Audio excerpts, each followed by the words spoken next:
তো সদৃশ জিনিসটা হচ্ছে তোমার দেখতে জিনিসটা সিমিলার হইতে হবে। সদৃশ কোণী মানে কোণগুলা সমান হইতে হবে। এই ত্রিভুজের প্রত্যেকটা কোণ 90 ডিগ্রি, বাট এইখানে কিন্তু একটা কোণ 90, 45 হতে পারে, 45, মানে কোণগুলার মিল নাই। তো সদৃশ কোণী জিনিসটা হচ্ছে দুইটা বহুভুজের অনুরূপ কোণগুলা সমান হইতে হবে।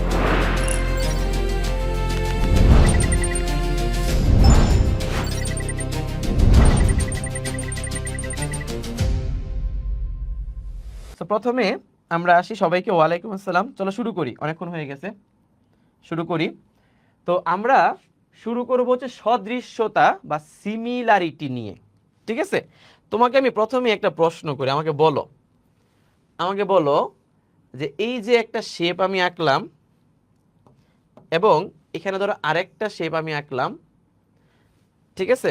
আমাকে বলো তো এই দুইটা শেপ কি সদৃশ? বলো তো এই দুইটা শেপের মধ্যে কোনো কিছু মিল আছে? মানে এরা কি সদৃশ, এরা কি সিমিলার, নাকি এরা সিমিলার না? বলো। এরা কিন্তু মানে সদৃশ না, রাইট? আচ্ছা, কিন্তু যদি আমি তোমাকে এইটা বলি যে এইখানে একটা জিনিস আছে, আবার এখানে হচ্ছে আরেকটা জিনিস আছে, এবার তোমরা আমাকে বলো যে এই দুইটা কি সদৃশ কিনা? এই দুইটা অবশ্যই সদৃশ, কারণ দুইটাই ত্রিভুজ, রাইট? সো সদৃশ জিনিসটা হচ্ছে তোমার দেখতে জিনিসটা সিমিলার হইতে হবে। হয়তোবা শেপগুলা ছোট বড় হইতে পারে, বাট দেখতে সেম হইতে হবে। যেমন এখানে ত্রিভুজ আর চতুর্ভুজ, এরা তো আর সদৃশ হইতে পারে না, রাইট? আর এরা হচ্ছে ত্রিভুজ, দুইটাই ত্রিভুজ, তাই না? তাহলে যদি ত্রিভুজ হয় তাহলে ছোট বড় হইতে পারে, সমস্যা নেই, বাট তারা দেখতে সিমিলার জিনিস, তাহলে তারা কি আসলে সদৃশ, রাইট? তাহলে আমাদের এই চ্যাপ্টারটা হচ্ছে 14.2, যেখানে হচ্ছে আমরা সদৃশ্যতা নিয়ে আলোচনা করব। তাহলে সদৃশ্যতার যেই প্রথম টপিক, সেটা হচ্ছে আমাদের সদৃশ কোণী বহুভুজ। সদৃশ কোণী বহুভুজ, ওকে?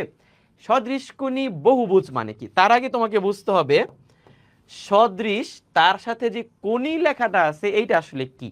সদৃশ কোণী মানে হচ্ছে ভাইয়া দুইটা শেপের প্রত্যেকটা অনুরূপ কোণ সমান হইতে হবে, কোণগুলো সমান হইতে হবে। তোমাকে যদি আমি এখানে দেখো একটা, ধরো এখানে একটা বর্গ আঁকলাম, আর এখানে হচ্ছে আমি এবার একটা আয়তক্ষেত্র আঁকলাম, ওকে? তোমরা আমাকে জাস্ট এইটা বলো যে এই দুইটা শেপ এরা কি সদৃশ কোণী কিনা? সদৃশ কোণী বুঝছো? সদৃশ কোণী মানে কোণগুলা সমান হইতে হবে। তাহলে বলো তো কোণগুলা সমান বলতে কি? এই যে দেখো এখানে প্রত্যেকটা কোণ কিন্তু ভাইয়া 90 ডিগ্রি, রাইট? তাহলে এইটা 90 ডিগ্রি, এইটাও 90, এটা 90, এটাও 90, এটা 90, এটাও 90, এটা 90, এটাও 90, রাইট? তার মানে অনুরূপ কোণগুলা কিন্তু সমান, তাই না? তার মানে এইটা হচ্ছে, এরা হচ্ছে কি বলতো, এরা সদৃশ কোণী বহুভুজ। বহুভুজ মানে তারা চতুর্ভুজ আর কি। বহুভুজ হইলে ত্রিভুজ হইতে পারে, চতুর্ভুজ হইতে পারে, পঞ্চভুজ হইতে পারে, রাইট? তাহলে এদেরকে আমরা কিন্তু এটা বলতে পারি, এদেরকে আমরা বলতে পারি সদৃশ সদৃশ কোণী সদৃশ কোণী বহুভুজ। সদৃশ কোণী বহুভুজ, বুঝতে পারছো? তাহলে এবার আমাকে বলো যে এইটা একটা ত্রিভুজ এবং এটা হচ্ছে আরেকটা ত্রিভুজ। তাহলে এই দুইটা ত্রিভুজ, আমরা দুটো ত্রিভুজ নিয়েছি, রাইট? এই দুইটা ত্রিভুজ সদৃশ কোণী কিনা বলো? এই দুইটা ত্রিভুজ সদৃশ কোণী কিনা?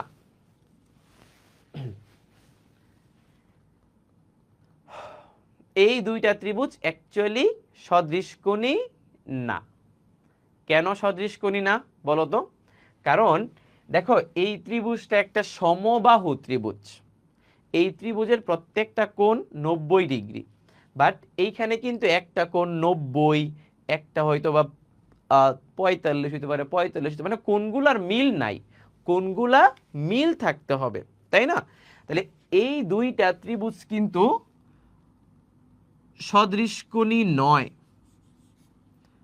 সদৃশ কোণী নয়।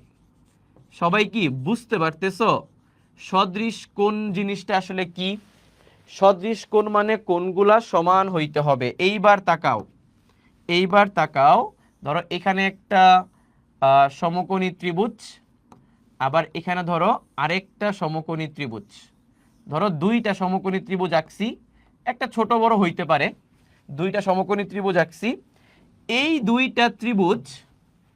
দুইটা ত্রিভুজের মনে করো যে প্রত্যেকটা কোণ মানে প্রত্যেকটার অনুরূপ কোণ ধরো সমান। ধরো এটা 90 ডিগ্রি, এটাও এখানে 90 ডিগ্রি, এখানে ধরো এটা 30 ডিগ্রি, এটাও মনে করো এখানে 30 ডিগ্রি, ধরো এখানে 60 ডিগ্রি, এখানেও মনে করো যে 60 ডিগ্রি। বলো তো আমাকে, তাহলে কি এই দুইটা সমকোণী ত্রিভুজকে আমরা সদৃশকোণী বলতে পারি কি না? বলো, এই দুইটা ত্রিভুজকে আমরা সদৃশকোণী বলতে পারি কি না? সদৃশকোণী মানে কোণগুলা হয় সমান। সদৃশকোণী মানে হচ্ছে কোণগুলা হয় সমান। ঠিক আছে, ওকে। তাহলে এইবার পুরা জিনিসটা একটু সামারি করি। হ্যাঁ, যারা পরে আসছো একটু বুঝো জিনিসটা, ঠিক আছে? ভাইয়াকে কিসের মতো লাগতেছে এটা বলার দরকার নাই, ঠিক আছে? যারা পরে আসছো একটু বুঝো। সদৃশ, এই কে রে এটা? দেখতো তোরা ফার্ম দিস না আমারে, ঠিক আছে? ভাইয়া কিন্তু ফার্মের লোক না, ফার্ম দেওয়ান যেত না, ঠিক আছে? চলো পড়াশোনা করি। তো সদৃশকোণী জিনিসটা হচ্ছে দুইটা বহুভুজের অনুরূপ কোণগুলা সমান হইতে হবে, কোণগুলা সমান হইতে হবে, তাকে সদৃশকোণী বলা হয়, সদৃশকোণী বলা হয়। ঠিক আছে, তাহলে আমরা এটা বুঝলাম যে এইটা সদৃশকোণী বহুভুজ, কারণ এখানে প্রত্যেকটা অনুরূপ কোণ কি সমান, সবগুলো 90 ডিগ্রি। এইটা হচ্ছে সদৃশকোণী নয়, কারণ এদের কোণগুলো সমান না, আবার এরা কি সদৃশকোণী, রাইট? এইবার এইটা যদি তোমার ক্লিয়ার থাকে, সবাই এটা তুলে ফেলো তাড়াতাড়ি। ফার্স্ট তোলা হইলে আমাকে বলবা, তোলা হইলে আমাকে একটু বলবা।